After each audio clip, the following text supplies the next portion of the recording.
පින්වතුනි අද මේ ධර්මානුශාසනාවට මා විශේෂ කාරණාවක් තමයි දේශනා කරන්න බලාපොරොත්තු වෙන්නේ. ඒ තමයි අපේ හිතේ උත්තරයක් හරියට හොයාගන්න බැරුව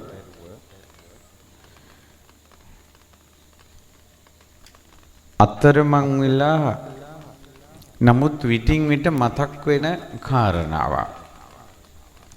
හැබැයි හැම දිනම දැනගත යුතු කාරණාවක් ඒක.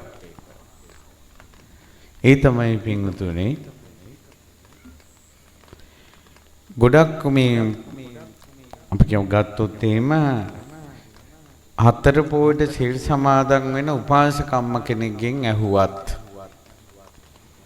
උපාසකම්මේ ඔයා මැරුණාට පස්සේ කොහෙද යන්නේ කියලා ඇහුවත් උන් දැගත් කටටම කියනවා බහුතරයක් කොහේ යයිද කියලා දන්නේ නැහැ මැරෙන වෙලාවේ මොනව මතක් වෙයිද දන්නේ නැහැ. අන්න ওই කාරණාව සමාජයේ තියෙනවා.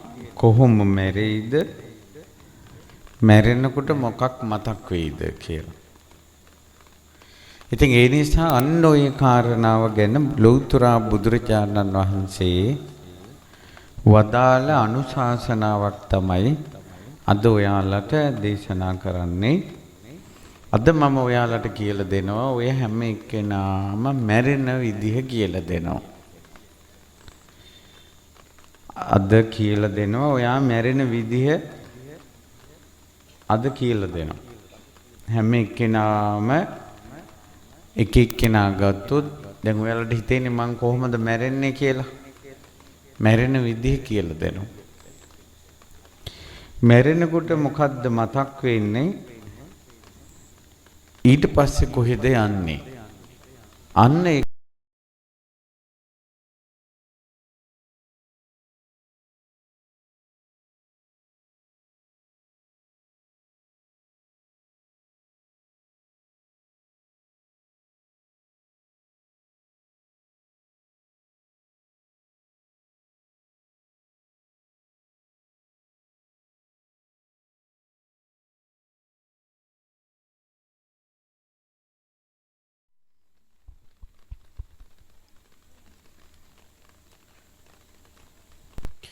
හොඳයි කවුරුත් මා සමගම කියන්න සාදු සාදු සාදු නමෝ තස්ස භගවතු අරහතු සම්මා සම්බුද්දස්ස නමෝ තස්ස භගවතු අරහතු සම්මා සම්බුද්දස්ස නමෝ තස්ස භගවතු අරහතු සම්මා සම්බුද්දස්ස බුද්ධං සරණං ගච්ඡාමි ධම්මං සරණං ගච්ඡාමි සංඝං සරණං ගච්ඡාමි ဒုတိယံ පි බුද්ධං සරණං ගච්ඡාමි ဒုတိယံ පි ධම්මං සරණං ගච්ඡාමි ဒုတိယံ පි සංඝං සරණං ගච්ඡාමි တတိယံ පි බුද්ධං ගච්ඡාමි တတိယံ පි ධම්මං සරණං ගච්ඡාමි တတိယံ පි සංඝං සරණං ගච්ඡාමි සාදු සාදු සාදු පන්සිල් සමාදන් වීමට මා කීවට පසු කියන්න පානාතිපාතා වීරමණී සික්ඛාපදං සමාදියාමි.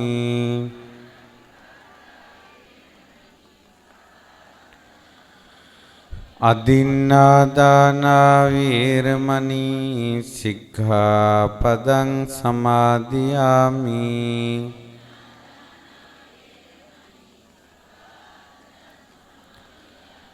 කාමේසු මිච්ඡාචාරා වීරමණී සික්ඛාපදං සමාදියාමි.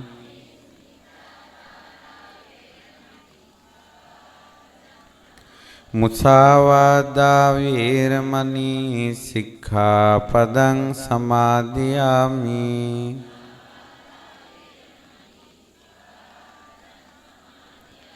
සුරාමේරය මජ්ජපමා දට්ඨානා වීරමණී සික්ඛාපදං සමාදියාමි.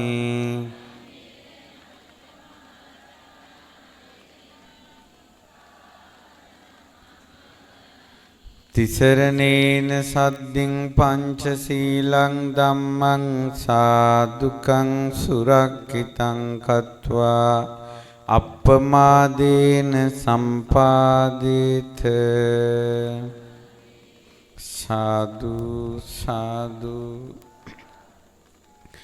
සමන්ත චක්ඛවාලේසු අත්‍රා ගච්ඡන්තු දේවතා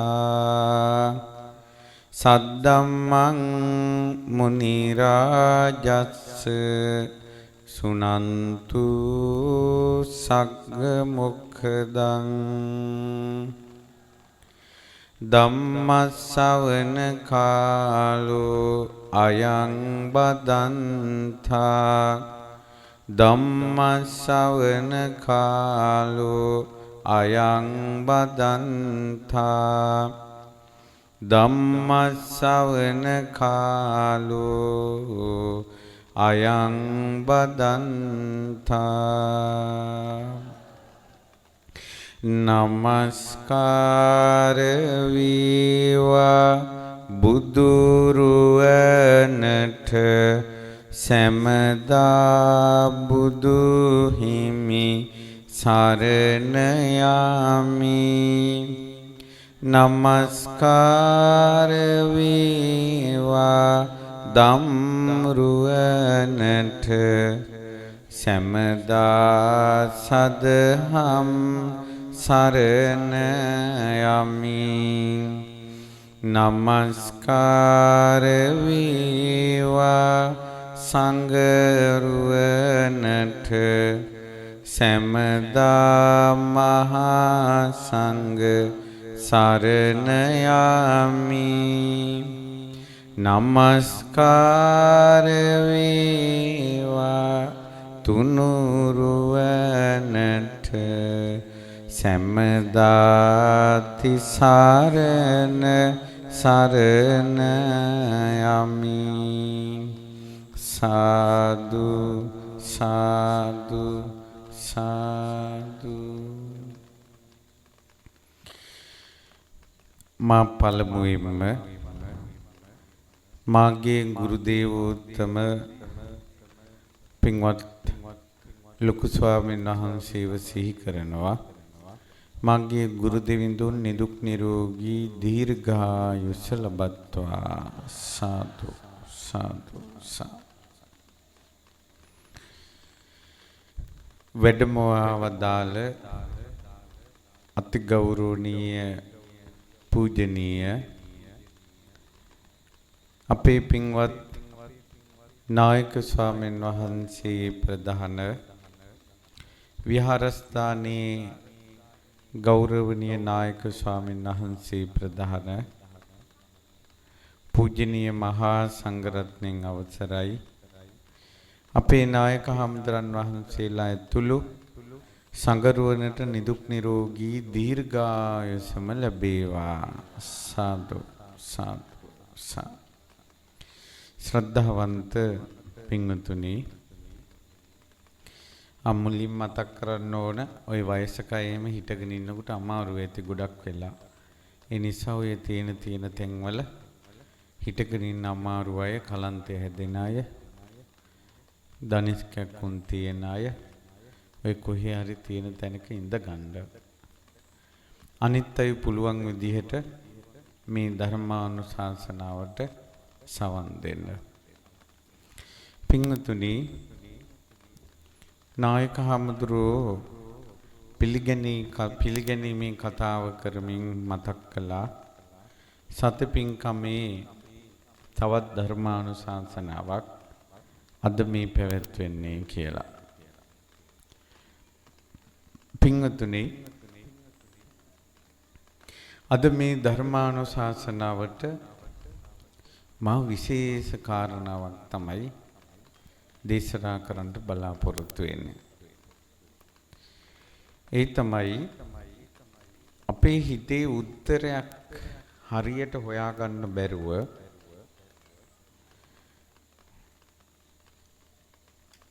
අතරමං වෙලා නමුත් විටින් විට මතක් වෙන කාරණාවක්. හැබැයි හැම දිනම දැනගත යුතු කාරණාවක් ඒක. ඒ තමයි පින්වතුනි, ගොඩක් මේ අපි ගත්තොත් එහෙම හතර පොයට සිල් සමාදන් වෙන උපාසකම්ම කෙනෙක්ගෙන් ඇහුවත් උපාසකම්මේ ඔයා මැරුණාට පස්සේ කොහෙද යන්නේ කියලා ඇහුවත් උන් දැගත් කටටම කියනවා බහුතරයක් කොහේ යයිද කියලා දන්නේ නැහැ. මැරෙන වෙලාවේ මොනව මතක් වෙයිද දන්නේ නැහැ. අන්න ওই කාරණාව සමාජයේ තියෙනවා. කොහොම මැරෙයිද, මැරෙනකොට මොකක් මතක් වෙයිද කියලා. ඉතින් ඒ නිසා අන්න ওই කාරණාව ගැන ලෞතර බුදුරජාණන් වහන්සේ වදාළ අනුශාසනාවක් තමයි අද ඔයාලට දේශනා කරන්නේ. අද මම ඔයාලට කියලා දෙනවා ඔය හැම එක්කෙනාම මැරෙන විදිහ කියලා දෙනවා. අද කියලා දෙනවා ඔයා මැරෙන විදිහ අද කියලා දෙනවා. හැම එක්කෙනාම එක එක්කෙනා ගත්තොත් දැන් ඔයාලට හිතෙන්නේ මං කොහොමද මැරෙන්නේ කියලා. මැරෙන විදිහ කියලා දෙනවා. මැරෙනකොට මොකද්ද මතක් වෙන්නේ? ඊට පස්සේ කොහෙද යන්නේ? අන්න ඒකත් කියලා දෙනවා.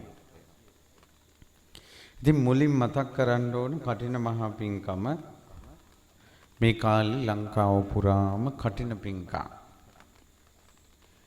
වස් 3 මාසයක් සංඝයා වස්වසලා වස් පවාරණය කරලා මේ චීවර මාසේ නොවැම්බර් පොය වෙනකල් ඒ අතරතුර දවසක කටින පිංකම පැවැත්වෙනවා.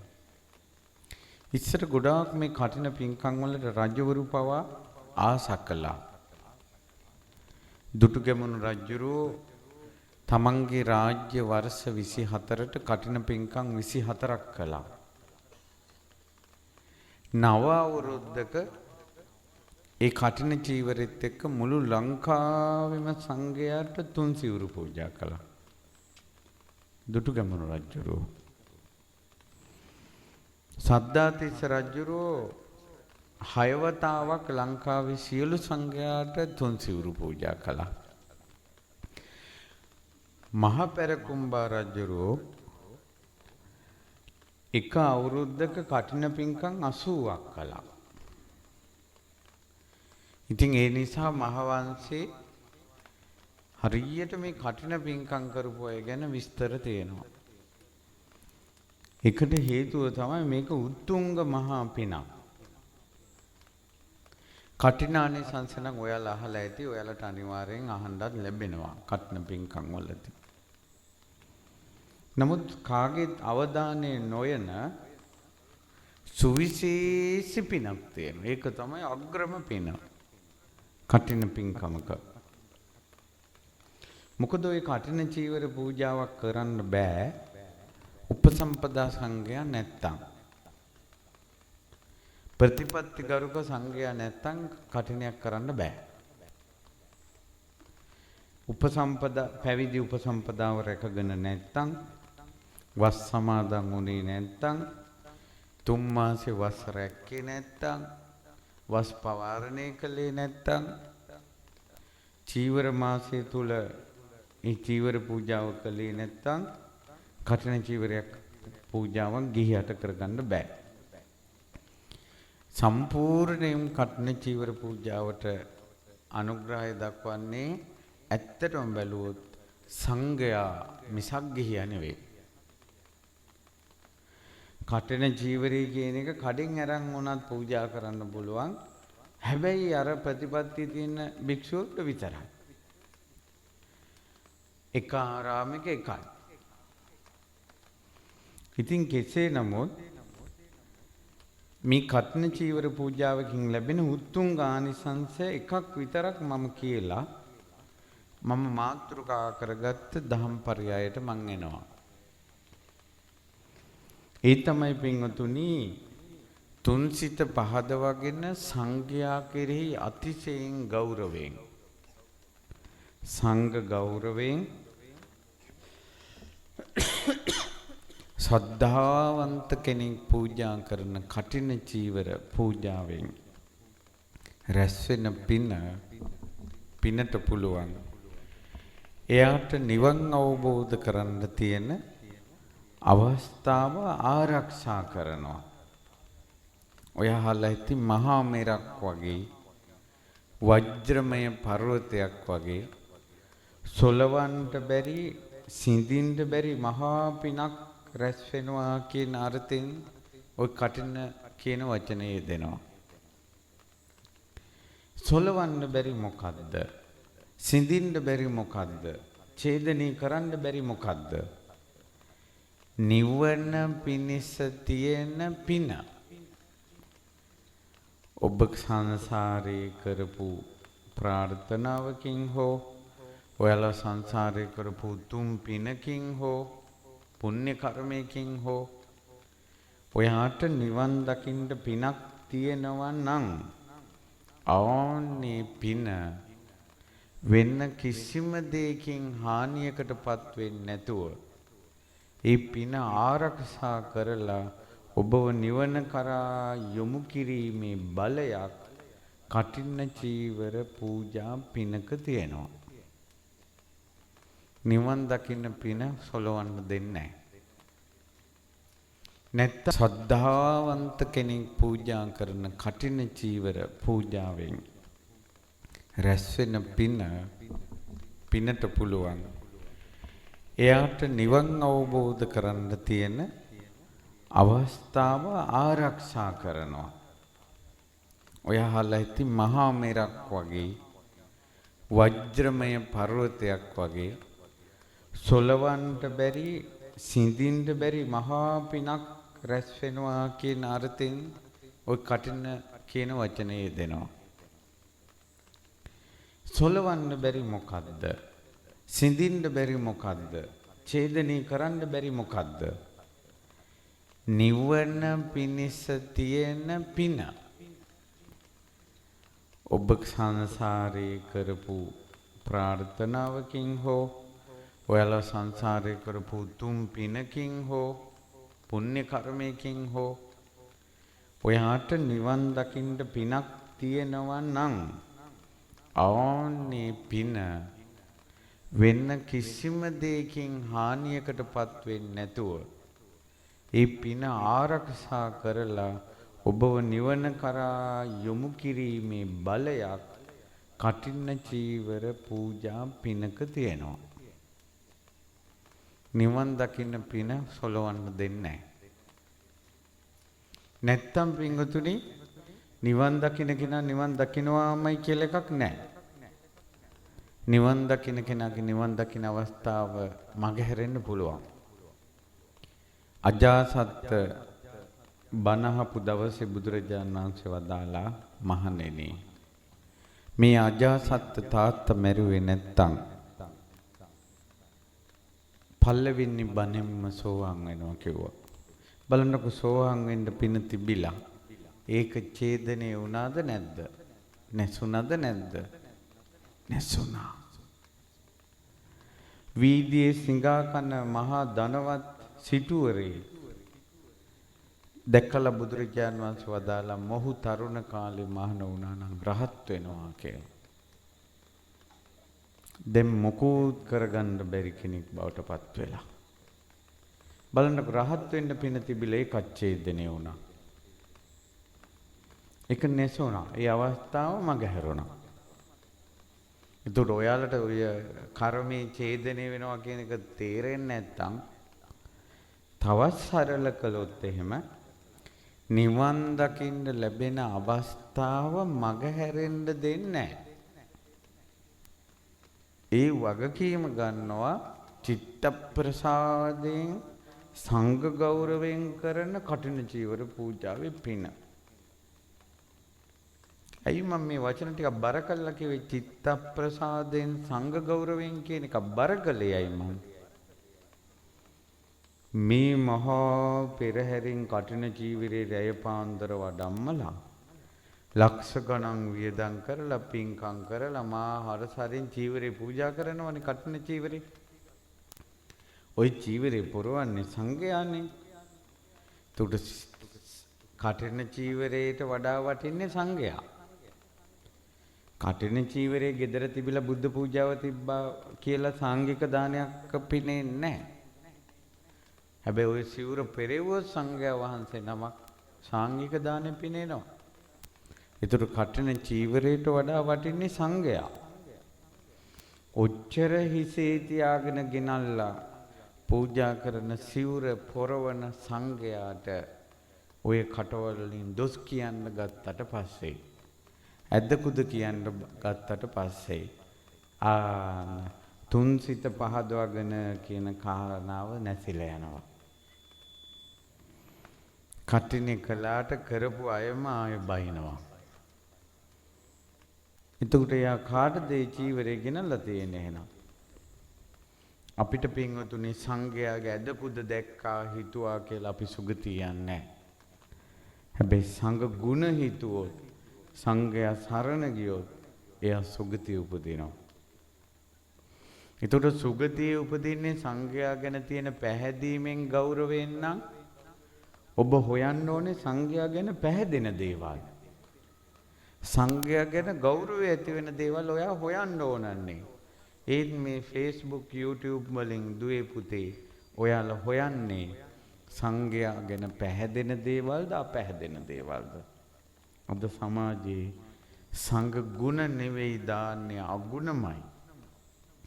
කොහේ හරි කවුරු හරි අන්දනියක් කඩාගෙන මොකක් හරි තට්ටයක් ගාලා කහපාට වස්ත්‍රයක් පොරවගෙන බිව්වොත් ඔන්න හාමුදුරනම බිව්වා.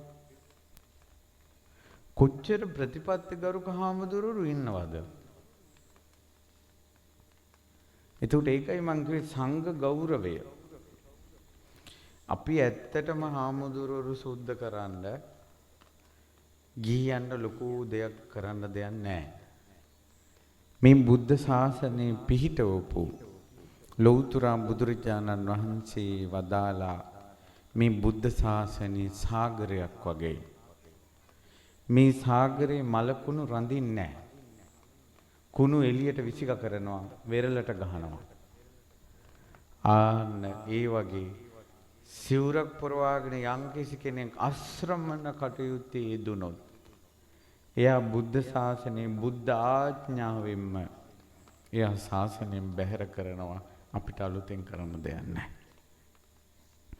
හැබැයි ඒව දිහා බල හාමුදුරුවන්ට බැන හිත කුණු කරගත්තොත් ඔයා මරණයෙන් මත්තේ කුණු ලෝකයකට යනවා. ඔයාගේ කටිනේත් මහත්ඵල නැහැ. අයි බොරුවට හිසේ තියාගෙන සිවුර ගෙනිච්චට කට ඇරපු ගමන් බැනිල්ල තියෙන්නේ. බොරුවට සිවුර පූජා කරද්දී සාදු සාදු කිව්වට කුටු ගා හාමුදුරන්ගේ වං හොන් හොයන්නේ. මම මේවා කියන්නේ අද සමාජයේ සංඝ ගෞරවේ නැති කරන කුමන්ත්‍රණ තියෙනවා. කුමන්ත්‍රණ තියෙන අපරාධ මෙච්චර සද්ධාවෙන් කටින්න කරන මේ වැස්සේ බනහන් එනවනේ මේ අහිංසක මිනිස්සු. මේ අහිංසක මිනිස්සු පාරේ ඉඳගෙන මඩ ගොඩේ හිටගෙන තෙමි දෙමි බනහන හොඳ මිනිස්සු මෙහෙම මිනිස්සු ලෝකෙ වෙන නැහැ. අනේ මේ අහිංසක මිනිස්සු මරණින් මත්තේ නරක තැනකට යන්න එපා. ඒකයි ඔයාලට වරදින තැන මේ කියන්නේ. මෙහෙම කටින කරන මෙහෙම බනහන ඔබ දිවි තිබෙන තුරු මරණය දක්වාම ওই කටවල් වලින් හාමුදුරුවන්ට බනින්න එපා. ඒ අය කරන දේවල් ඒ අයට එයාලගේ ලෝකේ එයාලා හදාගනි. අපි තුනුරුවන් සරණ රැක ගන්න ඕන කියලා ওই කටින් කිව්වට කමක් නැහැ. ඔයාට කට ඇරලා සාරිපුත්ත මහරහතන් වහන්සේගේ ගුණ කියන්න පුළුවන්. මුගලන් මහරහතන් වහන්සේගේ ගුණ කියන්න පුළුවන්. මිහිඳු මහරහතන් වහන්සේගේ ගුණ කියන්න පුළුවන්. රහතන් වහන්සේලාගේ ගුණ කියන්න පුළුවන්. අතීතයේ හිටපු මහා යතිවරුන්ගේ ගුණ කියන්න පුළුවන්. හුදෙක් පින්වතුනි අපි නම් මම හාමුදුරු නමක් විදිහට ගණින්හන්සේට පවා ගුණ කියනවා. ගණින්හන්සේ කියන්නේ ලංකාවේ බුද්ධ ශාසනය නැති වෙලා සිවුරක් කරේ දාගෙන පවුල් වෙලා හිටපු කාලයක් තිබ්බ නුවර යුගයේ. මහාන කමක් නැහැ. සීලයක් නැහැ. ඒ කාලේ හිටපු අයට කියනවා ගණින්නාන්සේලා. කසාද බැඳලා දරුවොත් හිටියා. හැබැයි පාංශකුල වලට එහෙම යනවා. ඒ අයගෙත් ගුණයක් දකිනවා මම. ඒ අය මේ පන්සල් වල හිටපු නිසා සුද්ධ මේව කැඩුවේ නැහැ. ආය ලංකාවට උපසම්පදාව ඇවිල්ලා පිරිසිදු සංඝයාට වැඩ ඉන්න පන්සල් ටික රැකුණා. පුස්කොළ පොත් ටික රැකුණා. චෛත්‍ය ටික කඩන්න දෙන්නේ නැතුව බේරුණා. බෝධි කපන්න දෙන්නේ නැතුව බේරුණා. පැහැදිලි නේද මම කියන එක? පන්සල් ටික රැකුණා. දලදා වහන්සේ රැකුණා. ඉතින් ගණින්හන්සේගෙත් තියෙනවනේ පින්වතුනි ගුණයක්. ඊට පස්සේ මම කියන්නේ සංඝසරණ රැක ගන්න කටින කරනවා නම් හිසේ තියාගෙන සිවුර ගේනවා නම් සාදු කිය සිවුර පූජා කරනවා නම් ලක්ෂ ගණන් වියදම් කරලා පින්කම් කරනවා නම් සතියෙම පින්කම් කරලා කටිනේ පුදනවා නම් ඔය කටින් මොකද ඒ සිවුර පොරවන කෙනාට දොස් කියන්නේ? ඒකයි මම මේ සුද්ධ කරන්නේ. පින්වතුනි මහානකම කියන එක හරි දුර්ලභ දෙයක්. හාමුදුරන්ගේ වැරදි ඕපදූප දැක්ක ගමන් අපේ මිනිස්සු කට ඇරිය ගමන් කියන ශාසනය කන්නේ නැතුව ඔවුන් සිවුරු ගලවලා පන්නන්න තියෙන්නේ කියලා ගිහි මිනිස්සු කියනවනේ. ෆෝන් පාවිච්චි කරන ළමා අපිට දන්නවා ඔය වගේ සිද්ධියක කමෙන්ට් වලදී හරියට බයින් එක තමයි තියෙන්නේ ඕක සිවුරු ගලවලා පන්නපල්ලා කියලා. දැන් ඔයාට සිවුරක් දාගන්න දවසකටවත් වාසනාව තිබ්බද? මිනිස්සු කියනවා අනුන්ගෙන් කාලා ඔය උන්නාන්සේලා. ඉතින් ඔයා දවසක් මහාන වෙලා කන්නකෝ අනුන්ගෙන් පුළුවන් නම්. හාමුදුරු රජ සැප විඳින්නේ. ඉතින් ඔයා දවසක් මහාන වෙලා රජ සැප විඳින්නකෝ. ජීවිතේට විනාඩි 5ක් සිවුරක් පොරවගෙන ඉන්න වාසනාව නැතුව අනුන්ගේ සිවුරු ගලවන්නටත් කතාව. කොහොමද ගිහියට වෙන හානිය? කොහොමද ගිහියට වෙන හානිය? පව් මේ අහිංසක මිනිස්සු දන්නේ නැති නිසා වරදිනවා. හිත හොඳ මිනිස්සු මහපාරේ බනහනවා, වැස්සේ බනහනවා, හිටගෙන බනහනවා.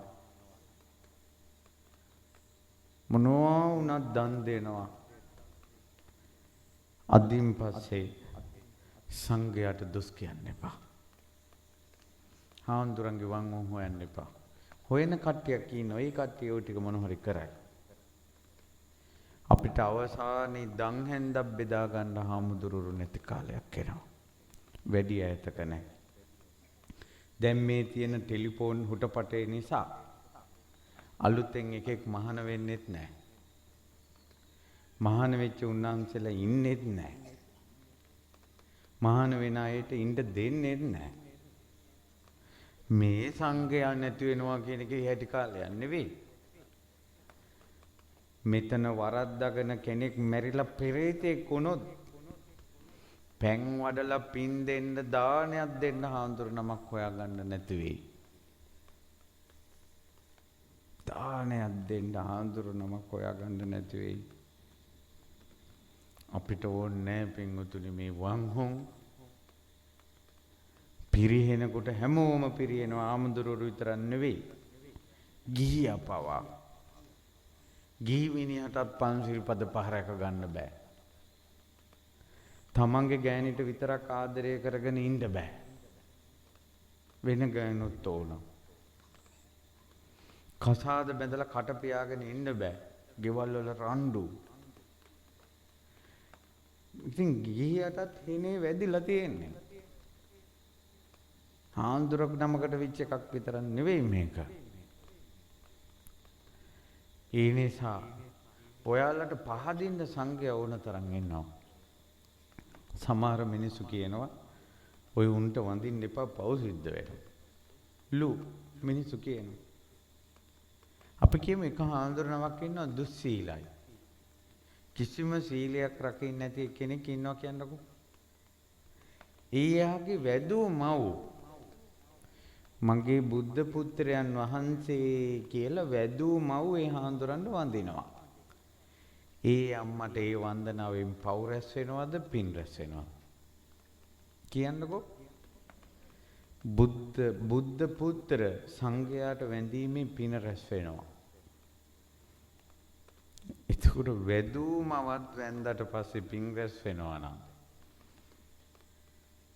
මිනිස්සු සංඝයාට වැඳීමෙන් රැස් වෙන කුසලයේ ගැන කවර කතාවද? ඒ නිසා කට තියෙන පළියට කියන්න එපා. කම් තියෙන පළියට ඕපදූප අහන්නත් එපා. ඇස් තියෙන පළියට කුණු බලන්නත් එපා. මම මේක කියන්නේ කුමන්ත්‍රණකාරීව සංඝයාට තියෙන ගෞරවය නැති කරන්න මාසෙන් මාසෙට සතියෙන් සතිය කොහේ හරි හාමුදුරු නමක්ගේ කුණු කන්දල් ওই මාධ්‍ය තුලින් දානවා, පත්තර තුලින් දානවා. මිනිසුන්ට සංඝසරණ නැති වෙනවා. අනේ පව් මේ කටින කරපු මිනිස්සුම ඊට පස්සේ බයිනවා. මරණින් මත්තේ කොහෙද යන්නේ පින්වතුනි? මරණින් මත්තේ කොහෙද යන්නේ? මරණින් මත්තේ නරක ලෝකයකට යන්න නම් මොකටද මෙච්චර වියදම් කරගෙන කටින කරන්නේ? මරණින් මත්තේ නරක ලෝකයකට යන්න මොකද මේ වැස්සේ බනහන්නේ? බිම වාඩි වෙලා මඩේ හිටගෙන තෙමි තෙමි ඇයි බනහන්නේ? මරුණට පස්සේ නරක තැනක යනවා නම් යසට කාලා බුදියන්න පුළුවන්. ඔයාලටත් නිවනක් ඕන කියන අදහසින් නේද බනහන්නේ? මටත් සුගතියක් ඕන කියන අදහසින් නේද බනහන්නේ? මටත් දුකෙන් ඈතර වෙන්න ඕන කියන අදහසින් නේද බනහන්නේ? අනේ එහෙම අහපු ඔබ වරද්දා ගන්න එපා. ඔබට ඕන බුදු සරණ, ඔබට ඕන ධම් සරණ, ඔබට ඕන සංඝ සරණ. බුදු සරණ පිහිටන්නේ බුදු ගුණ දන්න තරමට. ධම් සරණ පිහිටන්නේ බණ අහන තරමට. සංඝ සරණ පිහිටන්නේ සංඝයාගේ ගුණ අහන තරමට. රහතන් වහන්සේලාගේ ගුණ අහන්න ඕන.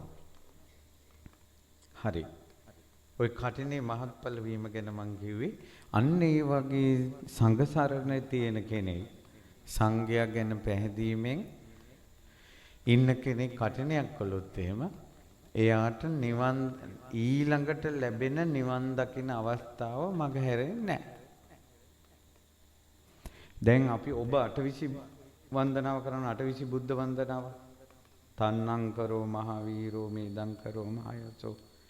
ඉතින් මේ බුදුවරු 28 නම ඔබට මගහැරුණානේ. ඒ 28 බුදුවරුන්ගේ ශාසනයෙම ඔබට නිවන් දකින්න බැරි වුණානේ. එතකොට අටවිසි බුදුවරුන්ම මගහැරුණ ඔබට කෝ පෙන්වන්න මට සාක්කිය. මෛත්‍රී බුද්ධ ශාසනයේ නිවන් දකින්නමයි කියලා පෙන්වන්න සාක්කියක්. මෙච්චර බුද්ධ ශාසන මගහැරිච්ච එකේ. හැබැයි තුනුරුවන් සරණ තියෙන කෙනෙක් සංඝ සරණ තියෙන කෙනෙක් කටිනයක් කළොත් එයාට සාක්කියක් තියෙනවා මට නිවන් දකින්න පිනක් තියෙනවා නම් ඊළඟ අවස්ථාව මගහැරෙන්නේ නැහැ කියලා. ඔන්න කටිනානිසංස. ඕක තමයි කටිනේ ප්‍රබලම ආනිසංසය. ඉතුරු ඒවා ඔයාලට පින්කම් වලදී අහන්න ලැබෙවි. ලෞකික ආනිසංස. හරි. මං ආයෙත් දැන් බණ කතාවට යනවා. මිනිස්සු කියනවා කොහොම මැරෙයිද දන්නේ නැහැ. මැරෙනකොට අපිට මොනවා මතක් වෙයිද දන්නේ නැහැ. මැරුණාට පස්සේ කොහේ යයිද දන්නේ නැහැ. මේ බහුතරයක් 100% කිව්වට කමන්නේ මිනිස්සු මරණය සහ මරණින් මත්තේ ලෝකේ ගැන 100% අවිනිශ්චිත භවයේ ඉන්නේ. මිනිසුන්ට ඒක කියන්න බෑ. හැබැයි මන් තෝරනවා දෙයක බුද්ධ වචනේ. ඉස්සල්ලාම තෝරන්නම් ඔයා මැරෙන්නේ කොහොමද කියලා. මේ ධර්මයේ කියවලා දහන් දැනුමින් මට ඥානයක් තියෙනවා. ඕනම කෙනෙක් මැරෙන විදිහ කියන්න පුළුවන් මට. මෙතන ඉන්න එක එක්කෙනා අරන් මැරෙන විදිහ කියන්න පුළුවන්. එහෙමද හොඳ ඔක්කොටම එකපාරම කියන්නද? කට්ටිය වැඩි නිසා එකපාර කියන්න. ඔන්න ඔබ මැරෙන විදිහ මම කියනවා. ඒ තමයි පින්වතුනි. ඔයා යම් විදියකට හිතලා ඇතිනේ මම මැරෙන්නේ මෙහෙමයි කියලා. මම මහ ගෙදර මැරෙනවා. එහෙම නැත්නම් ඉස්පිරිතාලේ මැරෙනවා. කිකේ මොකක් හරි හිතලා ඇතිනේ. ඒ වුණාට ඇත්තටම ඔයා මැරෙන්නේ ඔයා කවදාවත් හිතපු නැති විදියට. ඔන්න ඕක තමයි අනාවැකිය. ඔයා මැරෙන්නේ ඔයා කවදාවත් හිතපු නැති විදියට. ඒ නිසා ඔයා මම මැරෙන්නේ මෙහෙමයි කියලා හිතන එක ඇත්ත කතාවක් නෙවෙයි. ඔයා මැරෙන්නේ ඔයා හිතපු නැති විදිහකට. පින්වතුනි මැරෙනවා කියන එක ධර්මතාවයක්. උපන් සත්වයා මැරෙනවාමයි. හැබැයි මැරෙන විදිහ කර්මානුරූපයි. ඒ කියන්නේ කර්ම විපාකයක් මොහු වෙනවා මැරෙන විදිහට. අපි කියමුකෝ සංසාරේ තමන් වතුරේ කෙනෙක් මරලා තියෙනවා නම් ජලයේ ප්‍රාණඝාත කර්මය කළා තියෙනවා නම් එයාගේ මරණය කියන ධර්මතාවයේ සිද්ධ වෙන්නේ වතුරේ. එතකොට වතුරේ ගහගෙන යනවා. වතුරේ ගිලෙනවා. අන්න බලන්න මැරෙන විදිය හැදුනේ කර්ම විපාකයක් විදිහට. තමන් කෙනෙක් ගිනි තියලා මරලා තියෙනවා නම් තමන්ගේ මරණය කියන එක ධර්මතාවයක් කොහොමදත් මැරෙනවා. හැබැයි මැරෙන්නේ ගිනි ගන. තමන් කෙනෙක් ආයුධයෙන් සිඳලා තියෙනවා නම් මැරෙනවා කියන එක කොහොමදත් කෙනෙක් මැරෙනවා. එයා මැරෙන්නේ ආයුධයක් නිසා. එක්කෝ විඩි තියලා, එක්කෝ පිහියනුම, එක්කෝ ආයුධයක් වැදිලා. සංසාරේ අනුන්ට විස දීලා තියෙනවා නම් වස විස කවනවනේ මිනිස්සු. එතකොට තමන්ගේ මරණේ කර්ම විපාකයක් විදිහට වසක් විසක් කැවිලා මැරෙනවා. අනුන්ට වස නොදුන්න කෙනෙක් කිසිසේත් වස විස කැවිලා මැරෙන්නේ නැහැ. වසක් විසක් කැවිලා මැරෙන්නේ තමනුත් සංසාරේ දීලා තියෙන නිසාමයි. ඔය මිනිසුන්ට හදිහුණියන් වදින්නේ කිම? සංසාරේ අපිත් අනුන්ට පොල් ගහලා තියෙන නිසාමයි. අනුන්ට වින කරලා තියෙන නිසාමයි මේ ජීවිතේ අපිටත් වින වදිනවා. අනුන්ට නොකරපු දෙයක් අපිට එන්නේ. අපිට ලැබෙන්නේ දුන්න දේවල්. දීලා තියෙන වසනම් අපිට වස ලැබෙනවා. දීලා තියෙන ගිනි නම් අපිටත් ගින්න ලැබෙනවා. ඒ නිසා පින්වතුනි ඔබ පිළිකාවකින් මැරෙයිද? heart attack වලින් මැරෙයිද? මොකකින් මැරෙයිද කියන එක ඒක තීරණය කරන්නේ කර්මානුරූපව කර්ම විපාකයක් විදිහට. පිළිකාවක් හැදිච්ච කෙනෙක් වෙන්න ඕන කවුරු හරි අපි කිව්ව මොකක් හරි අසනීපයකින් ගමේ ස්පිරිතාලේ ඉඳලා ටවුන් එකේ ස්පිරිතාලේට ලෙඩා ගෙනියනවා. මඟ ගිලන් රත්තේ දොර ඇරිලා ලෙඩා එළියට විසි වුණා. ඔළුව වැදිලා මැරුණා. බලන්න හිතුවේ අර ලෙඩෙන් මැරෙයි කියලා නේද? මැරුණේ කොහොමද? ওই බස් වලින් පෙරලිලා මැරෙන මිනිස්සු ඔයාලා දැක්කනේ පහුගිය කාලේ බස් වල පෙරලෙනවා. ওই මිනිස්සු ජීවිතේට හිතුවදෝ ගුවන් යානාවල මැරෙනවා දැක්කනේ. ජීවිතේට ওই මිනිස්සු හිතුවදෝ ළමාලා අපිට ස්විමින් pool වල නාන්න දානවා. ඕකේ මැරෙයි කියලා ජීවිතේට හිතුවද? දැක්කද? ඒ නිසා පින්වතුනි මැරෙන්නේ කර්ම විපාක විදිහට. තව කර්ම විපාක එනවා දිට්ඨ ධම්ම වේදිනේ කර්ම විපාක එනවා. ඌරෝ මරණ කෙනා මැරෙන්නේ ඌරෙක් විදිහට. හරක් මරපු කෙනා හරකෙක් විදිහටම විලාප තියලා මැරෙනවා. ඒක කර්ම විපාකයක් දිට්ඨ ධම්ම වේදිනිය. දැන් ඔන්න එක ප්‍රශ්නයක් විසඳුවා. ඔබ මැරෙන්නේ කොහොමද කියන ප්‍රශ්නේ විසඳුවා. උත්තරේ තමයි කවදාවත් හිතපු නැති විදිහට. ඒ මරණේ කර්මානුරූපයි. කර්ම විපාකයක්. මැරෙන උපන් සත්වයා මැරෙනවම තමයි. හැබැයි මැරෙන විදිය වෙනස්. හොඳේ. උදාහරණයක්. කටුවා පිටියා පල්ලියේ තාත්තයි අම්මයි දරුවෝ තුන්දෙනයි එදා පල්ලි ගියා. ඊට පස්සේ දැන් ඔන්න බංකුවේ ඉඳගෙන ඉන්නවා. තාත්තා කිව්වා මං වොෂ්රූම් ගිහිල්ලා එන්නම්. වොෂ්රූම් ගිය අතරේ බෝම්බේ පිපුරුවා. අම්මයි දරුවෝ තුන්දෙනයි කුඩු. සවලට තමයි මස් එකතු කරලා තියෙන්නේ. ඉතින් ඒ මිනිස්සුන්ගේ අවසන් කටයුතු කළා තාත්තා. දවස් දෙකක් කල්පනාවේ හිටියා. ගේ පිටිපස්සේ කෝච්චි පාර එන කෝච්චියට බෙල්ල තිබ්බා. ඔළුව අතන කඳ මෙතන. මැරෙන මිනිහා මැරෙනවාම නම් ඉතින් අතන පුපුරන්න එපා. මං කියන එක තේරෙනවනේ? නෑ. මැරෙන විදියක් තියෙනවා. මැරෙන විදියක් තියෙනවා. මුගලන් දැන් රහතන් වහන්සේලා පිරිනවම් පානවනේ තේජෝ ධාතු සමාපත්තියට සංවැදිලා. භාග්‍යවතුන් වහන්සේ ගසක් මුල සැතපෙලා. ආනන්ද ස්වාමීන් වහන්සේ අහසේ.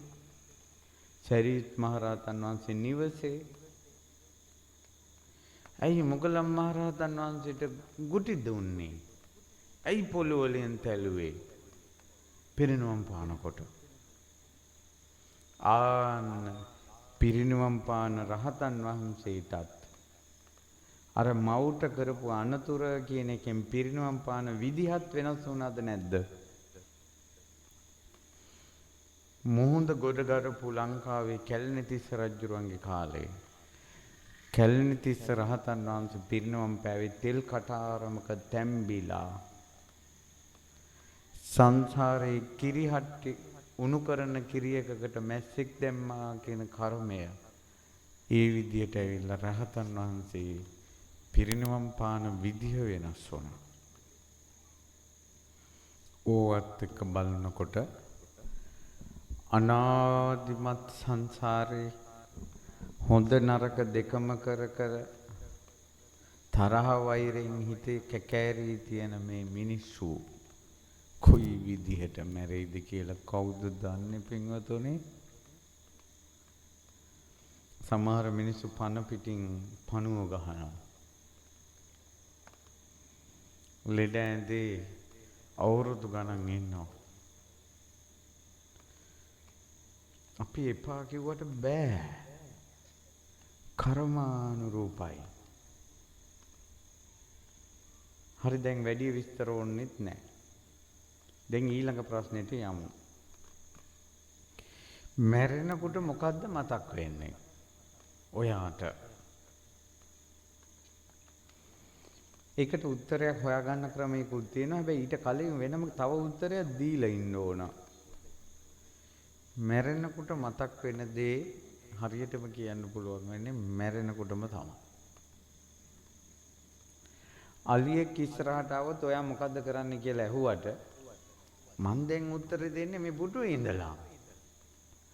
අලියා දැක්කට පස්සේ මෙයාට සුළු දිය පහ වෙයිද? අලියා දැක්කට පස්සේ මෙයාට ගල් ගැහිද? මෙයාට කතා කරගන්න බැරුව ගොළු වේද? අලිමන්තරයක්වත් මතක් වේද? සමහරවිට මෙයා දැකලා අලියා දුවයිද? වෙන්න බැරිද? එතකොට අපිට ඒක කියන්න බෑ අලියා ඉස්සරහවට පස්සේ මොකද්ද හිතන්නේ කියලා ඒ වෙලාවේ. ඒ වගේ තමයි මැරෙනකොට හිතන්නේ මොකද්ද කියලා දැන් හිතලා තියන්න බෑ. හේතුව හරියටම දැන් මැරෙනවා කියලා අපි දන්නේ නැති නිසා. දැන් අර බස් එකෙන් පෙරලෙනකොට මේ මිනිස්සයාට ඔක හිතන්න වෙලාවක් තියනවද? ඒ නිසා මැරෙනකොට මොකක් මතක් වෙයිද කියන එකත් අයින් කරන්න. දැන් තව ප්‍රශ්නයක් උත්තරයක් ප්‍රශ්නයක් විසඳනවා. මැරෙනකොට මතක් වෙන දේ ඊළඟ උපතට බලපානවද කියන එක. මැරෙන විදිහ ඊළඟ උපතට බලපානවද කියන එක. ඒකට උත්තර ඔයාලටම හදා ගන්න පුළුවන්. මම නිදසුන් දෙනවා. මහා කාල කියලා උපාසකෙක් සිටියා. මේ මහා කාල උපාසකතුමා උදේ හවස බුදුරජාණන් වහන්සේට උපස්ථාන කරනවා, නිතර බණ අහනවා. බණ අහලා හවස් වෙලා ඇඳිරි යාමේ ගෙදරට යනවා. දවසක් කොහොම බණ අහලා යද්දි හොරු කට්ටියක් මෙයාගේ ඔළුව කුඩු එන්න ගැහුවා. ගහලා චප්ප කළා මරලා දැම්මා. දැන් මට කියන්න එයා මැරුණාට පස්සේ දෙවියන් අතර ඉපදුනේ. දැන් මට කියන්න මේ උපාසකතුමාගේ මරණය සුවදායකයිද කුරිරුයිද? කුරිරුයි. සුවදායකයිද වේදනාකාරීද? වේදනාකාරී. ඔළුවට පොළු වලින් ගහනකොට සාදු සාදු කියනවද? විලාප තියෙනවා. නමුත් එච්චර කුරිරු විදියට මැරිලත් ඉපදුනේ දෙව්ලොවනේ. අන්න මැරෙන විදිහ, මැරෙනකොට විඳින වේදනා ඊළඟ ජීවිතෙත් එක්ක සම්බන්ධ නෑ කියන්න එක උදාහරණයක්. අපි කියමුකෝ මොකක් හරි මහා පව් කර ඉන්න මිනිස්සෙක් ඉන්නවා. ගොඩාක් පව් කරපු මිනිස්සෙක් ඉන්නවා කියන්නකෝ. එයා කරන්ට් එක වැදිලා මැරෙනවා. විනාඩියෙන් දෙකකින් මැරෙනවා. තප්පරයකට මැරෙනවා කියන්නකෝ. තුට එයාට විඳවන්න විලාප තියන්නවත් වෙලාවක් තිබ්බේ නැහැ. ඉක්මනට මැරුණා කියලා දිව්‍ය ලෝකයයිද කියන්නකෝ. එහෙම යන්නේ. ඒ නිසා මැරිලා උපදින තැනක් ලෙඩ ඇඳට තල්ලු කරන්න එපා. දැන් නටන්න තියෙන නාටකම් ටික ඔක්කොම නටලා මැරෙනකොට මොනව මතක් වෙයිද දන්නේ නැහැ කියලා අර මැරෙන වෙලාවට මේක බෝලේ පාස් කරන්න එපා. ඒ මැරෙන වෙලාව කියන එක අදාළම නැහැ. මම තව උදාහරණයක් ඔයාලට දෙනවා. ලාදුරු රෝගියෙක් හිටියා. මේ ලාදුරු රෝගියා එයාගේ ඇඟිලි කුණු වෙලා නාන්නේ හිඟන්නේ. ගන්ධසාරේ බෑ මැස්සෝ අහනවා. මේ මිනිස්සයා බත් පතක් ලැබුණා. මිනිස්සු කෑම විසික කරනවා ළඟට ගිහින් දෙන්නේ. මේ මිනිස්සයා ඒක මෙහෙම අරන් කන්න හදනකොටම මහා කස්සප මහරහතන් වහන්සේ වැඩියා. උන්වහන්සේ රෝගියා ළඟට ගිහිල්ලා පාත්‍රේ පාත් කළා මෙහෙම. එයා උඩ බැලුවා. හරි පුදුමයි. රාජ මහමාත්‍යවරු වඳින පුදන රජවරු පවා දම් බෙදන මේ සොඳුරු ශ්‍රමණයන් වහන්සේ මගෙන් පාත්‍රේ මංගාවට පාත්‍රේ පාත් කරන්නේ මේ මං කන කෑම කන්න කැමති. එයා දාන්නේ නොදී බලාගෙන හිටියා. මහා කස්සප මහ රහතන් වහන්සේ පාත්‍රේ පාත් කරගෙනම හිටියා. අර මිනිස්සයා ඒ බත්පත අරන් මෙහෙම පාත්‍රයට දානකොටම කුණු වෙච්ච ඇඟිල්ල ගැලවිලා පාත්‍රයට වැටුණා. ඇඟිල්ල කුණු වෙලා. ඊට පස්සේ මොකද උනේ? මහා කස්සප මහ රහතන් වහන්සේ එයාට පේන්නම ඇඟිල්ල පැත්තකින් තියලා දාන වැළඳුවා. මේ මිනිස්සයා කුණු වෙච්ච අතින්ම වැඳගෙන බලාගෙන හිටියා. මොකුත් දේශනා කළේ නෑ බණ. මොකුත් කතා කළේ නෑ මහා කස්සප මහ රහතන් වහන්සේ. උන්වහන්සේ පාත්‍රය සෝදගෙන වැඩියා. මේ මිනිස්සයාට ওই කෑමක් හම්බුණාමයි ඔය මිනිස්සයා බඩගින්න හිටියේ. හැන්දෑව වෙනකොට ගොඩාක් සීතලයි බඩගින්නයි කෑම දෙන්න කෙනෙක් නැහැ. රෑ හීතලේ බඩගින්නේ මැරුණා. සීතලේ බඩගින්නේ මැරෙනවා කියන එක කොච්චර වේදනාකාරීකද? බඩගින්නේ මැරෙනවා කියන්නේ බඩගින්න කියන්නේ එකපාරේන එකක් නෙවෙයිනේ. ඇවිත් වේදනාව දෙනවනේ. සීතල ඇඟ වෙවුලවනවනේ. ඒ මිනිස්සයා ඉතිපිසෝ ගාතාව කියන්න දන්නවද? අනිත්‍ය කියලා සිහි කරන්න දන්නවද? බණ දන්නවද? ඒ මිනිස්සයා මැරිලා යන ලෝක ගැන දන්නවද?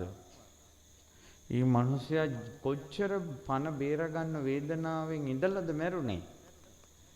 දුක් සහිත විඳවන මරණයක්. මැරිච්ච ගම දෙවියන් අතර ඉපදුණා. දිව්‍ය රාජේ. ඒ නිසා මැරෙනකොට මරණීය වේදනාකාරී වුණා කියලා. මරණය කියන එක ලෙඩ ඇඳේ ඉඳලා මැරුණා කියලා. පිළිකා හැදිලා මැරුණා කියලා. හොරි දද වන කුෂ්ඨ හැදිලා මැරුණා කියලා. ඒ මැරෙන විදිහ ඊළඟ උපතට බලපාන්නේ නැහැ. මරණීය වේදනාකාරී වීම බලපාන්නේ නැහැ.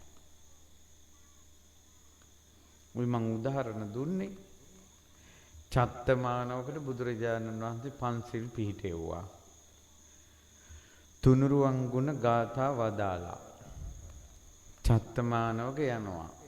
යනකොට පොළු ගහලා පොල්ලකින් ගහලා අතේ තියෙන කුදුරගෙන සාක්කි නැති වෙන්න මැරුවා. ඒතුට චත්තමානවක පන්සිල් පද පහයි තුනුරුවන් සරණයි ගත්තා මිසක් අනිත්‍ය ගැන දන්නේ නැහැ. උපන් සත්වයා මැරෙනවාමයි මේ ජීවිතයේ අනිත්‍යයි තප්පරයට අතාරින්න ඥානයක් චත්තමානවකට නැහැ. චත්තමානවක hina වෙවි මැරිච්ච කෙනෙක් නෙවෙයි. සාදුකිකය මැරිච්ච කෙනෙක් නෙවෙයි. වේදනාකාරී මරණයක් චත්තමානවකට තිබ්බේ. මරණින් මත්තේ ඉපදුනේ දෙවියන් අතර. ඒ නිසා මේ මැරෙනකොට මොනවා මතක් වෙයිද? මං කොයි විදිහට මැරෙයිද? ඕවා කිකියා ඉන්නේ මේ මිනිස්සුන්ගේ තියෙන අඥානකමට.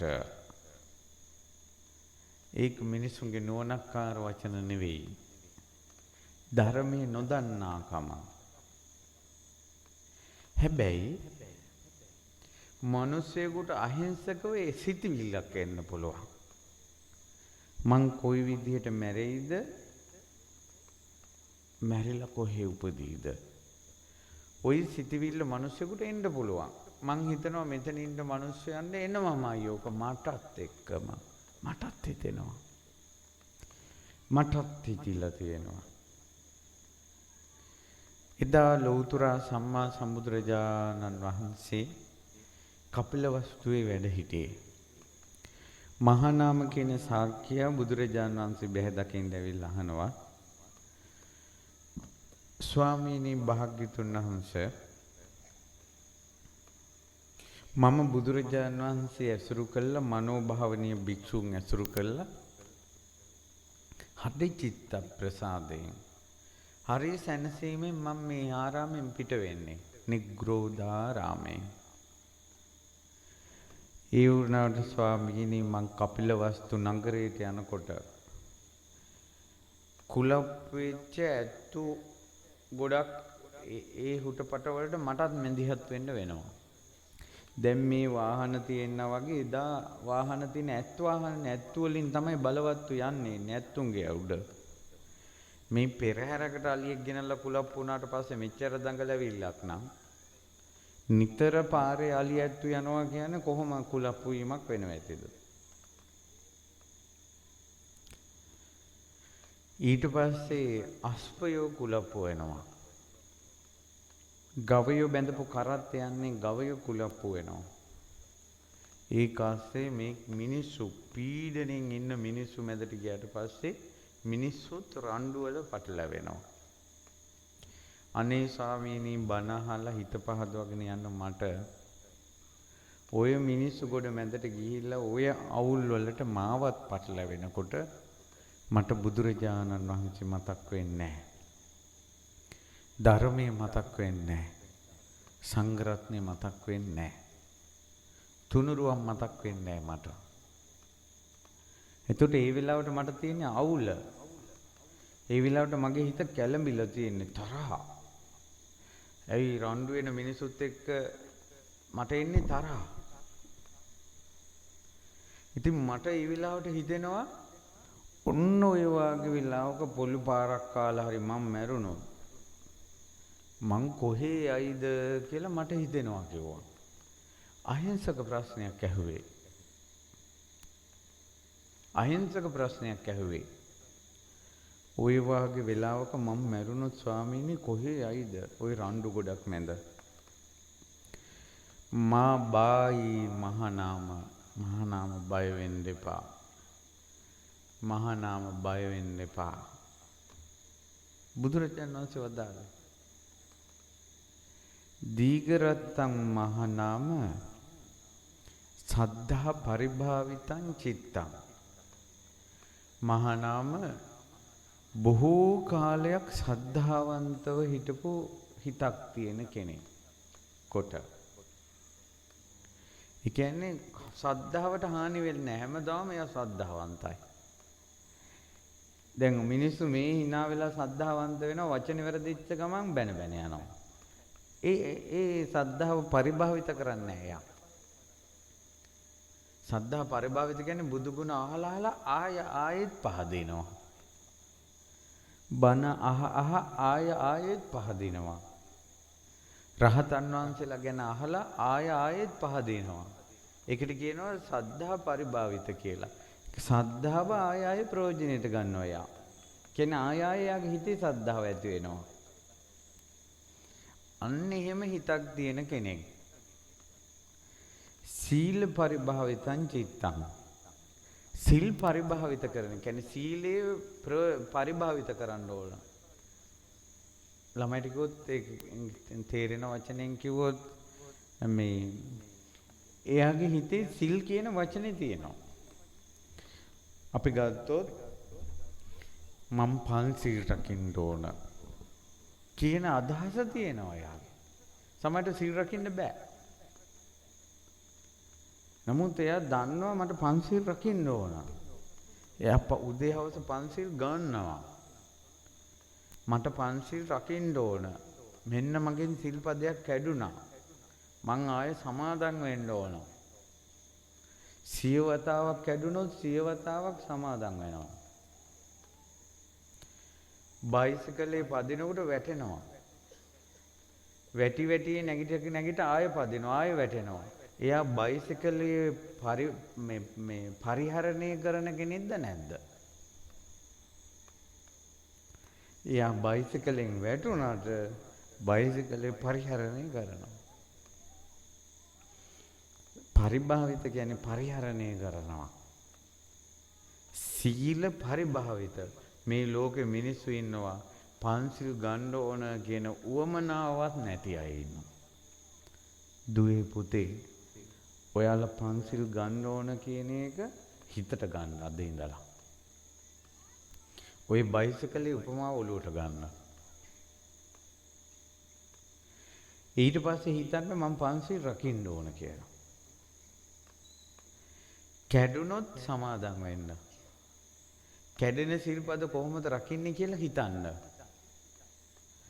සිල් රකින්න අමාරු වෙනකොට සිල් රකින්න උපකාරී වෙන පින් තියෙනවා. දැන් ওই කටින චීවර පූජාව කියන්නේ සිල් රකින්න උපකාරී වෙන පිනක්. වස්ත්‍ර පූජාව කියන්නේ සිල් රකින්න උපකාරී වෙන පිනක්. බුදු ගුණ, ධම් ගුණ, සංඝ ගුණ කියනවා කියන්නේ සිල් රකින්න උපකාරී වෙන පිනක්. සුවඳ පූජා කරනවා කියන්නේ සිල් රකින්න උපකාරී වෙන පිනක්. ලස්සන මල් පුදනවා කියන්නේ සිල් රකින්න උපකාරී වෙන පිනක්. සිල් නැත්තන්ට දන් දෙන එක සිල් රකින්න උපකාරී වෙන පිනක්. අනුන්ගේ සීලේ කඩන්න නැති එක සිල් රකින්න උපකාරී වෙන පිනක්. සිල් කැඩෙන දේවල් අනිත් අයට නොකියන එක සිල් රකින්න උපකාරී වෙන පිනක්. ඒතර පන්සිල් රකින්න ගමන් පන්සිල් රකින්න උපකාරී වෙන පිනුත් කරන්න ඕන. අන්න ඔය විදිහට සමහරට එක දිගට මෙයාට පන්සිල් රැකගෙන ඉන්න බැරි වෙන්න පුළුවන්. හැබැයි මෙයාගේ ජීවිතේ පන්සිල් රකින්නවා කියන එක තියෙනවා. සීලේ පරිභාවිත කරනවා යා. ආන්න ඒ වගේ හිතක් තියෙන කෙනෙක්. සද්ධා සීල ශ්‍රුත ශ්‍රුත කියන්නේ ධර්මයේ ඇසීම. දහම් කරුණු මතක තබා ගැනීම. නැවත නැවත බණ අසන.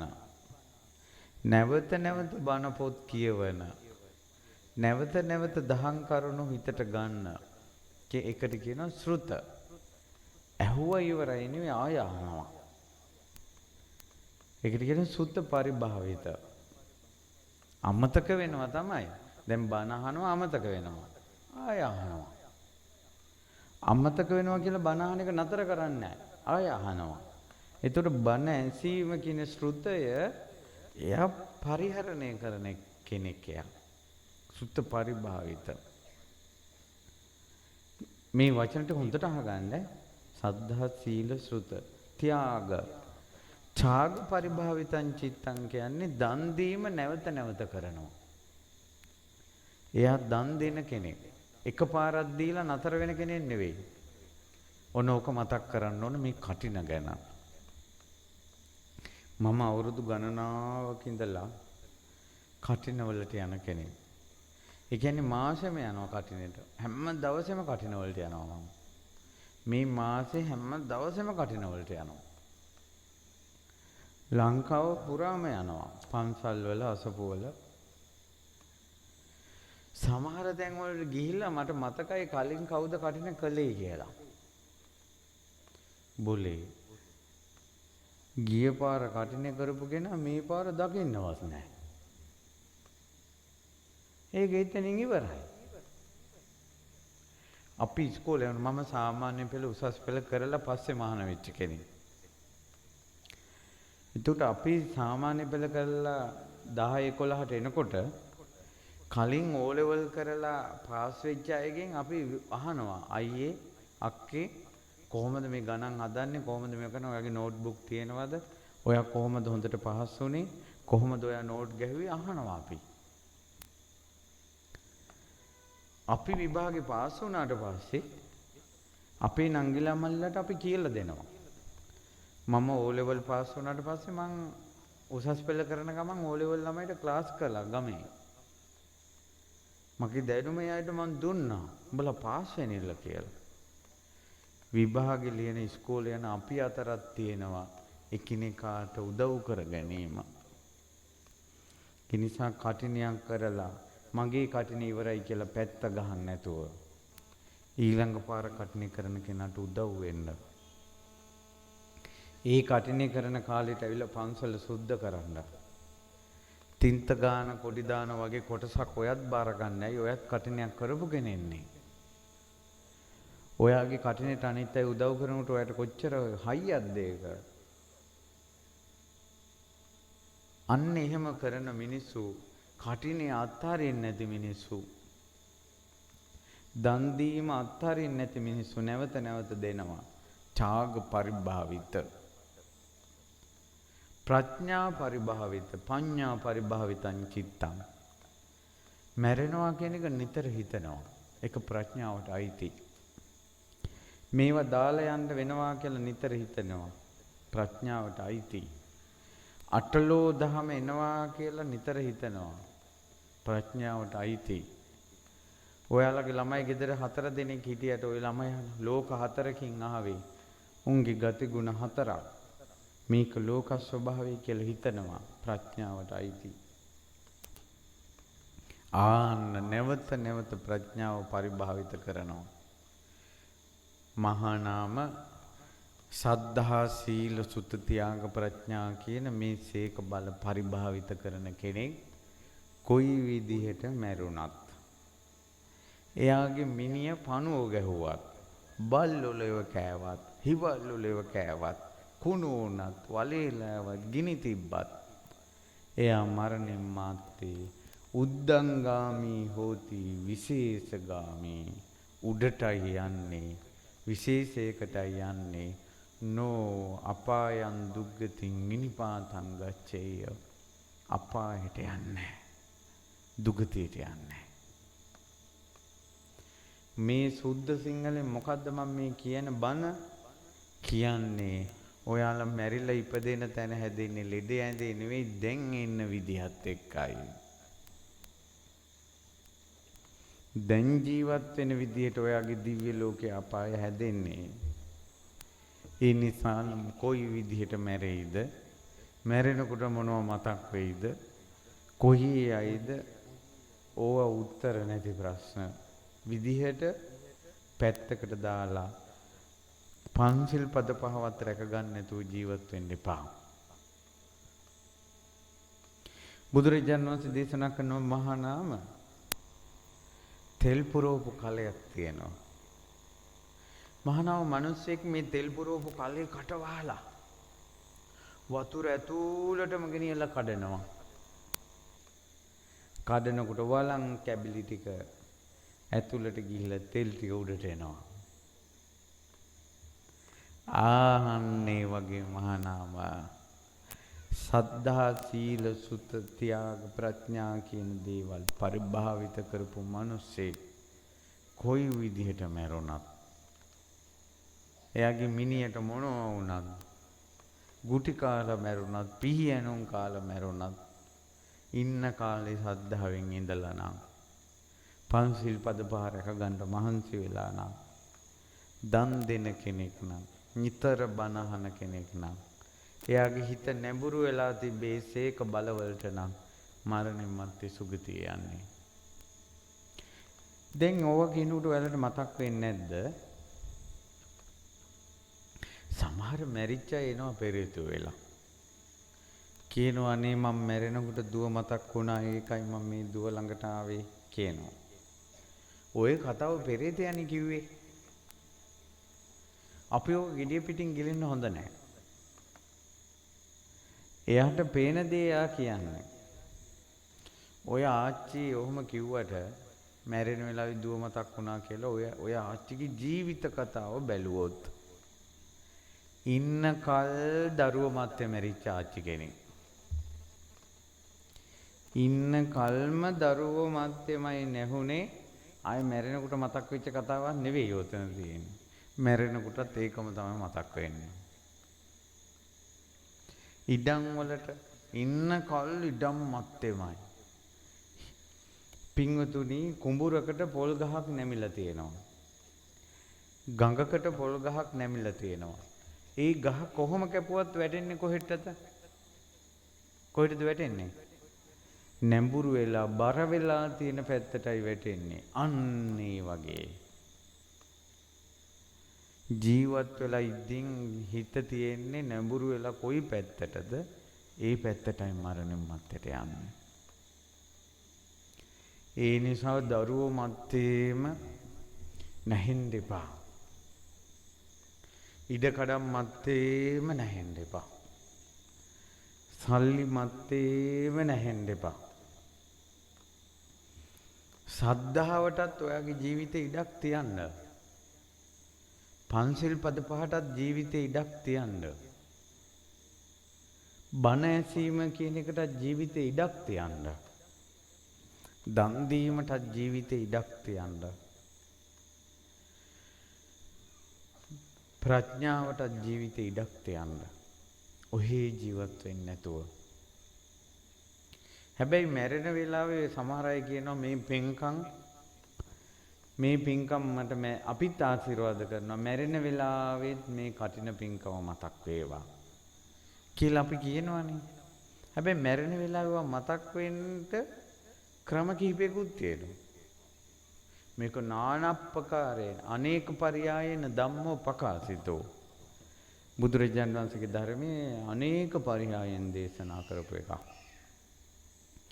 මැරෙන වෙන වෙලාවට පින්කමක් මතක් වෙන ක්‍රමයකුත් තියෙනවා. ඒ තමයි පන්සිල් පද පහ නිතර රැකපු කෙනෙකුට මැරෙන වෙලාවේ කුසලයේ හිතට නැගෙනවා. ඒක පන්සිල් පද පහ රැකීමේ ආනිසංසය. අසම්මුල්ලෝ කාලං කරෝති. තරහ ගන්න නැතුව මෛත්‍රියෙන් හිටියොත් එහෙම මෛත්‍රිය වඩන කෙනා මෛත්‍රී භාවනාව කරන කෙනාට මැරෙන වෙලාවේ කුසල් හිතට නැගෙනවා. ඒකයි මෛත්‍රී භාවනාවේ විපාකයක්. අසම්මුල්ලෝ කාලං කරෝති. ඊළඟට බුදුරජාණන් වහන්සේ දේශනා කළා ඉවසන කෙනාට අටලෝ දහමෙද්දී ඉවසනවා. දරා ගන්නවා. ඉවසන්න පුරුදු වෙච්ච කෙනාට මැරෙන වෙලාවේ ඉවසීමේ විපාකයක් විදිහට හිතට කුසල් මතක් වෙනවා. කොස්සලංගි මැස්ස යනකොට කෑ කොස්සන් ගහන්න එපා. ලාභේදී උදන් වෙලා අලාභේදී හඬන්න එපා. නින්දාවේදී අඬලා ප්‍රශංසාවේදී උඩ පනින්න එපා. යසසේදී උඩ ගිහිල්ලා අයසේදී වැළපෙන්න එපා. සැපේදී උඩ පැනලා දුකේදී විලාප තියන්න එපා. අටලෝ දහමට කම්පා වෙවි පඬ රැල්ලක් වගේ ඉන්න ජීවිතවලට අවසන් මොහොතේ කුසල් මතක් වෙනවා අඩුයි. ඉතින් බුදුරජාණන් වහන්සේ දේශනා කළා. දැන් මේ විදිහට ඔන්න නිතර ධර්මයේ ඉගෙන ගන්න, සුතා අහන, දතා මතක තියාගන්න, වචසාය ಪರಿචිතා ඊ මතක තියාගන්න ධර්මයේ වචනයට හරවන්න පුළුවන්. බණ හොඳට එයාට තේරෙනවා. මනසානුපෙක්කිතා හොඳට නුවණින් විමසනවා. දිට්ඨියා සුප්පටි විද්දා දහං කරුණු නිරවුල්ලයට. අන්න ඒ වගේ කෙනෙක් බුදුරජාන් වහන්සේ වදාළා මැරෙන මොහොතේ එයා උමතුණා කියනකො පිස්සු ඇදිලා යාට මරණින් මත්තේ දෙවියන් අතර උපදිනවා කියෝ. ධර්මයේ දරා ගැනීමේ ආනිසංසයක් කියුවා ඒක. සෝතානුදත. අහන ධර්මයේ දරා ගැනීමේ විපාකයක් තමයි උමතු වෙලා මැරුණත් දෙවියන් අතර උපදිනවා. දැන් සුද්ධ සිංහලෙන් තේරෙන්නේ නැද්ද? කොයි විදියට මැරෙයිද, මැරෙනකොට මොකක් මතක් වෙයිද, මැරෙනකොට මතක් වෙන ඒවා නුවණ ඉපදෙන්නේ කියන කතාව 100%ක් ඇත්ත එකක් නෙවෙයි. ලෙඩ ඇඳේ අපිට ධර්මයේ පුරුදු කරන්න අමාරුයි. ලෙඩ ඇඳේ බණ භාවනා කරන්න අමාරුයි. මෙච්චර බණ කියන අපිට උනත් ලෙඩක් වුණාට පස්සේ කිඳිරි ගන්නවා මිසක් බණ මතක් වෙන්නේ නැති අවස්ථා එමටයි. මෙහින් ඉස්පිරිතාලෙ ගෙනිච්ච ගමන් හැම සිදුරකින්ම බට ගහනවා. උසුම ටික නවතිනකොට පපුව තද කරනවා. ආය අපේ මිනිස්සුන්ටයි බණක් මතක් වෙයිද? ඒ නිසා ලෙඩ ඇඳේ නිවන් දකින්න තරම් ඥානයක් ප්‍රඥාවක් වාසනාවක් අපිට නැහැ. අපිට තියෙන වාසනාව තමයි ජීවත් වෙලා ඉද්දින් සද්ධාව ඇති කරගන්න එක. දැන් මැරෙන වෙලාවක් ගැන හිතන්න එපා. දැන් සද්ධාවන්ත වෙන්න. අද ඉඳලා හිතන්න දුවේ පුතේ මම පන්සිල් සමාදන් වෙනවා. සත්තු මරන්නේ, සොරකම් කරන්නේ, වැරදි කාම සේවනය කරන්නේ, බොරු කියන්නේ, සුරාමීරය ගන්නෙ නැහැ. ඒක නිතර මතක් කරනවා. කැඩුනොත් සමාදන් වෙනවා. කැඩෙන සිල්පදේ කොහොමද සංවර කරගන්නේ කියලා උත්සාහවන්ත වෙනවා. ආයෙත් මම උපමාවක් කියනවා මතක් කරනවා. බයිසිකලේ පදින මිනිස්සයා වැටි වැටි හරි පදින්නේ බයිසිකලේ අතාරින්න නැතුව. කැඩි කැඩි හරි සිල් සමාදන් වෙවි සීලයත් එක්ක ඔට්ටු වෙන්නේ සීලය අතාරින්න නැති මිනිස්සු. මේ මිනිස්සුන්ට අවස්ථාවක් ලැබුණ ගමන් පොයට සිල් ගන්නවා. පන්සිල් සමාදන් වෙනවා. හිතට ගත්තොත් බොරු කියන අවස්ථා 10න් දෙකක්වත් නවත්ත ගන්න පුළුවන්. හිතන් නැති නිසා බොරු 10ම කියවෙනවා. මම බොරු කියන්නේ නැහැ කියලා හිතුවොත් බොරු කියවෙන කෙනාට 10න් දෙකක්වත් නතර කරගන්න පුළුවන්. හිතුවේ නැත්තම් 10ම කියවෙනවා. දුවේ පුතේ පින්වතුනි හිතන්න මම පන්සිල් පද පහ රැක ගන්න ඕන කියන. බුදු ගුණ අහන්න, ධම් ගුණ අහන්න, සංඝ ගුණ අහන්න, තුනුරුවන් ගුණ අහන්න. හාමුදුරුවන්ට බනින්න එපා. දොස් කියන්න එපා. ඒ අය යන ගමනේ ඒ අයයි. ඔයාලගේ ගමන ඔයා හදා ගන්න. පැහැදිලි නේද? ඒ නිසා මම හිතනවා තව පැය ගණන් වරු ගණන් බණන් ඕනේ ඔය ඩිංගිත්තම තේරුනොත් හොඳටම ඇති. ඒ තමයි මනුස්ස ලෝකේ සද්ධා, සීල, ශ්‍රුත, ත්‍යාග, ප්‍රඥා කියන කාරණා පහට ඔයා තැනක් දෙන්න. කරන කටිනේ සද්ධාව ඇති වෙන විදිහට කරන්න. සිල් කඩාගෙන කටිනේ කරන්න අත ගහන්න එපා. බීලා පෙරහැරේ ඇවිල්ලා. එහෙම නෙමෙයි පන්සිල් පද පාවත් රැකගෙන ඔය සිවුර අරන් එන්න. හොඳට බණ අහන්න. දන් දෙන්න. ධර්මය අහලා නුවණ වැඩි කරගන්න. ඔන්න ඔය ටික පුරුදු කරගෙන හිටියොත් ඔයා කොයි විදිහට මැරුණට පස්සේ නරක තැනක යන්නේ නැහැ. ඒ නිසා ඔබ අප කාටත් සද්ධා, සීල, ශ්‍රුත, ත්‍යාග, ප්‍රඥා කියන ගුණධර්ම දියුණු කරගන්න වාසනාව ලැබේවා කියලා ආශිර්වාද කරනවා. ඒ වගේම මේ කටින පින්කම ඉවරයිද තියනවද? ඉස්සරහට නේ තියෙන්නේ. ඒකට ඒ නිසා අද මේ පින් බලයෙන් නායක හඳුරෝ මතක් කළා විෂ්ණු දෙවියන්ට, කතරගම දෙවියන්ට, කළුබණ්ඩාර දෙවියන්ට මතක් කළා වැස්ස නවත්තන්න කියලා. එයා ඒ අය නැවතුවා. ඔව්ද නැද්ද? එයාලා වගකීම පැහැර හැරියේ නෑ. දෙවියන්ගේ උපකාර තියෙනවා. හොඳට කටින පින්කම පින් රැස් වෙන ආකාරයෙන් කරගන්න වාසනාව ලැබේවා.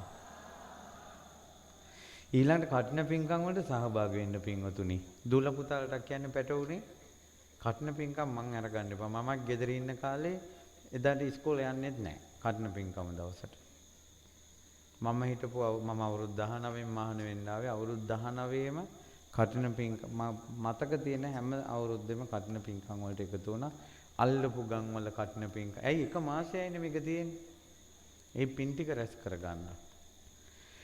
ඉතින් ඒ නිසා මේ පින්කමට උපකාර කරන සියලු දෙවියන්ට මේ පින් අනුමෝදන් වේවා. සියලු